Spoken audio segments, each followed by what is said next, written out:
So morning mga tropa, meron tayo ditong Airblade 150. So nilagyan ko ng pin dito sa sakit na pula niya, yung kulay green at brown.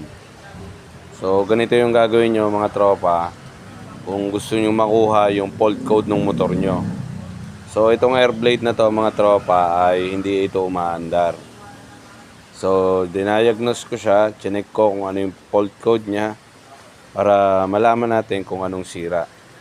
So, bale mga tropa, ang lumabas dito ay 5 long and 2 short at saka 9 short. So, ibig sabihin, meron itong dalawang fault code na sira. So, alin ba dito yon mga tropa? So, yung 5 long, 2 short mga tropa, yun ay 52. So, dito yon sa may CKP sensor mga tropa yan. So pag nakalas nyo yung stator, may makikita kayo sa likod niyan na kulay black. So yung CKP yon mga tropa. So sa sensor nun, check nyo yung wirings kung loose connection or may putol sa socket niya. Kung maayos pa naman yung CKP sensor natin mga tropa. Tapos yung atin namang 9 short mga tropa, ay dito nyo yung makikita sa may throttle body. Yun yung tinatawag natin mga tropa na I80. Intake air temperature. Yan mga tropa.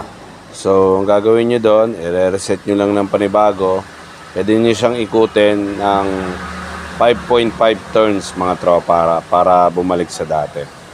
Yung minor ng ating motor.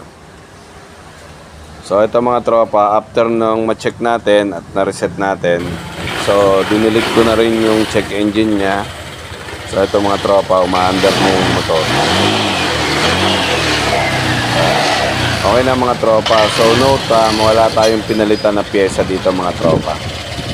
So, meron lang na loose connection dun sa CKP sensor natin at saka dun sa ating I80. So, mali lang yung timing ng turns niya. So, yan mga tropa yung kulay itim. Yan ang pipihitin ninyo. So 5.5 turns mga tropa para bumalik yung dating idle niya.